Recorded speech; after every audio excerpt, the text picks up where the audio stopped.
Jean-Thierry Monsené-Pomototo, bonjour. Bonjour. Invité du Vrai Journal. Nous avons vu un pamphlet, un article, puisque depuis un certain temps vous êtes très présent dans les réseaux sociaux. On ne sait pas si c'est réellement vous ou un fantôme, disant que tout le monde a le droit de penser à un troisième mandat pour Joseph Kabila, la liberté de penser. Vous justifiez ça, hein? Oui, monsieur Peter. Ce que j'écris dans les réseaux sociaux, je l'écris moi-même, d'ailleurs je signe mes tribunes. Il faut savoir une chose, c'est que nous avons décidé d'aller vers la démocratie. La démocratie consacre aussi la liberté de penser. Et cette liberté de penser ne peut pas être limitée dans un seul sens. Cela doit être accepté dans tous les sens. Lorsque nous avons des gens qui pensent, c'est vrai, sur base des arguments qu'elles avancent, que le président Joseph Kabila peut avoir droit à un autre mandat, à un troisième ou à un nouveau mandat, c'est leur point de vue. Il faut respecter le point de vue de l'autre. Lorsqu'on a, dans le cas d'un débat scientifique pareil, des avis contraires, on les expose aussi. Puisque ceux qui disent que le président Joseph Kabila a droit à un nouveau mandat, à un troisième mandat, à un X mandat, se basent sur des textes qui existent dans ce pays, notamment la Constitution.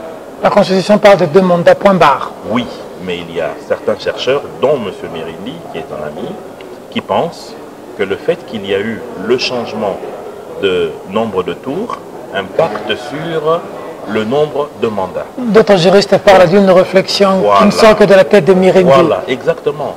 Au lieu plutôt d'aller dans des attaques personnelles, il ne faut pas rendre le débat subjectif sur la personne de Mirindi, il faut plutôt l'emmener sur le terrain scientifique. Comme par exemple, j'ai lu la réaction du professeur Njoli, qui est allé dans le sens contraire de ce que pense le chercheur Mirindi.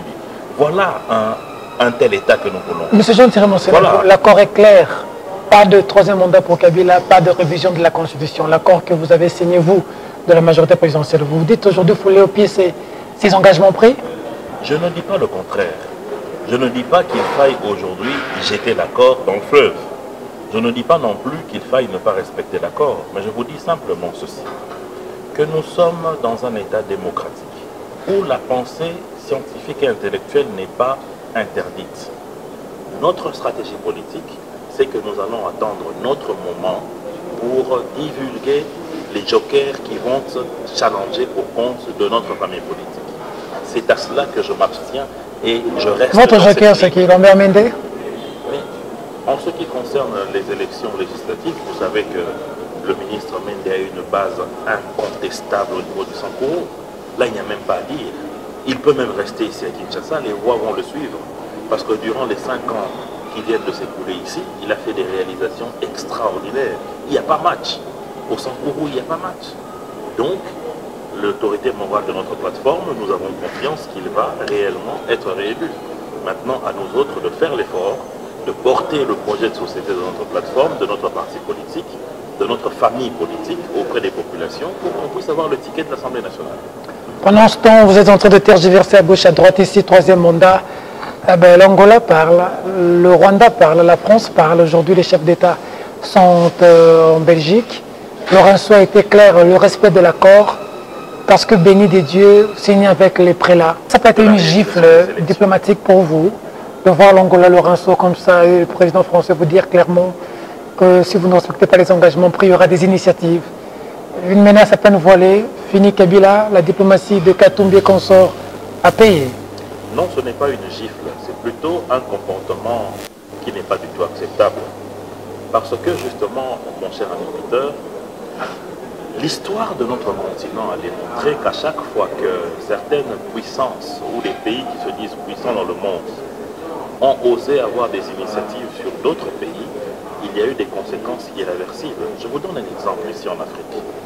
Rappelez-vous du président Abdoulaye Wade, qui, après un voyage en France toujours, est venu à Benghazi pour faire une déclaration demandant à Kadhafi de s'en aller. Il a tenu des propos peu courtois en l'endroit de son homologue, aujourd'hui décédé. Dans quel état se trouve la Libye aujourd'hui? Les gens peuvent avoir des jugements négatifs en l'endroit du bilan de la vision, des objectifs portés par Joseph Kabila. Mais demain, M. Peter, retenez la date d'aujourd'hui, demain, nous nous rendrons compte, j'espère que ce ne sera pas tard, que nous avions eu un monsieur qui réellement avait en lui l'envie et la détermination de faire décoller ce pays. Qui par son passage, on aura connu des morts, de Rossi Mukendi Chimanga, de Deschadé, de Chebeya, un parcours quand même noir. Hein?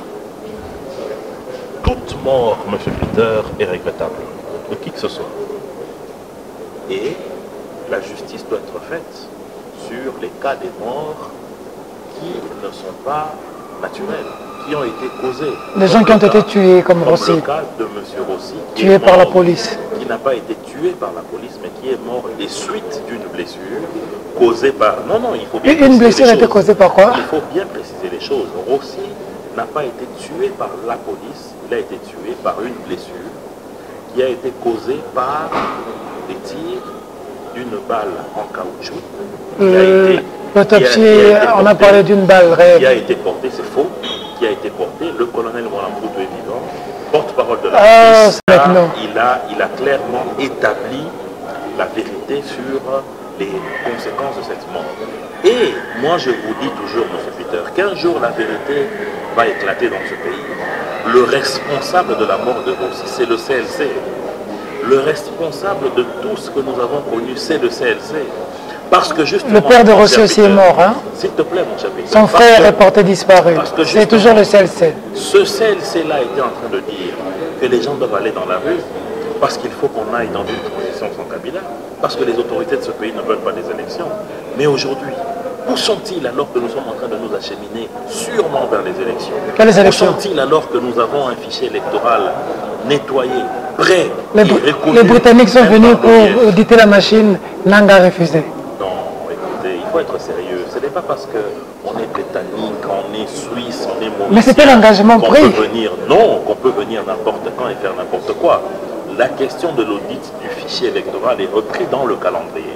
Où est noté dans le calendrier électoral l'audit de la machine à voter? Ça, c'est perdre le temps. Où est noté dans le calendrier électoral les élections avec la machine à voter? La machine est notée où dans le calendrier? Les stylos qui sont utilisés par les assesseurs de la CENI est écrit où? Dans le calendrier électoral. Pareil. Donc pour vous dire que la machine à voter est un instrument de vote qui va vous permettre à tricher? Non, vous êtes journaliste. La CENI avait invité l'UNPC, vous étiez là, vous avez testé la machine à voter. En quoi est-ce que cette machine consacre la tricherie? Parce que l'électeur lui-même imprime le bulletin de vote. Vous, je sais que vous allez voter CCU dans la circonscription où vous serez. Vous allez vous-même faire le choix. Intéressant la machine. Vous allez voter le candidat Mandak Katako qui est aligné à la FUNA pour compte de la CCU. Vous allez le voter. Vous allez appuyer sur l'écran tactile le visage de Mandak Katako.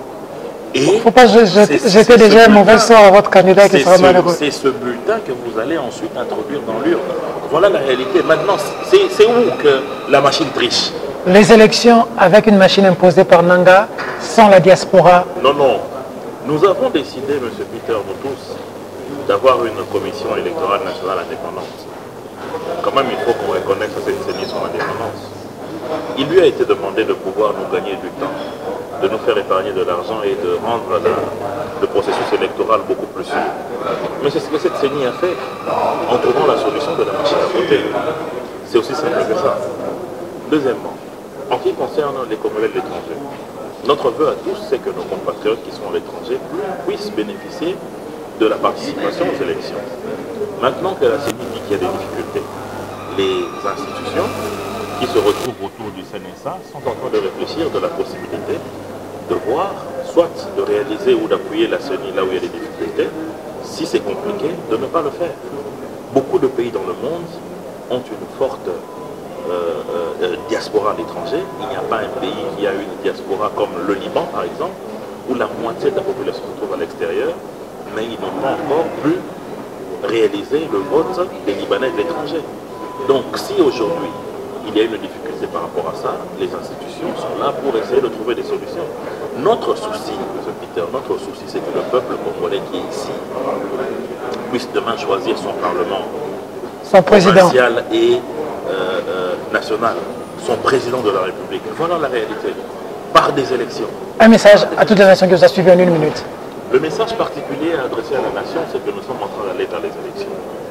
Il est important que nous puissions garder nos esprits sereins par rapport au cap que nous nous sommes donnés. Et l'implication de la réussite, l'implication de tous, c'est de l'implication de tous que dépend la réussite de l'actuel processus électoral. Ni de la majorité, ni de l'opposition ou encore de la société civile ne peuvent aujourd'hui se dédouaner d'une quelconque responsabilité par rapport à la réussite ou à l'échec de l'actuel processus, parce que nous sommes tous sociétaires de l'actuel processus et de l'actuelle période préélectorale. Concentrons-nous donc sur les élections, cap sur les élections, voilà la réalité. Monsieur Jean-Thierry Mansenepo, merci. C'est moi qui vous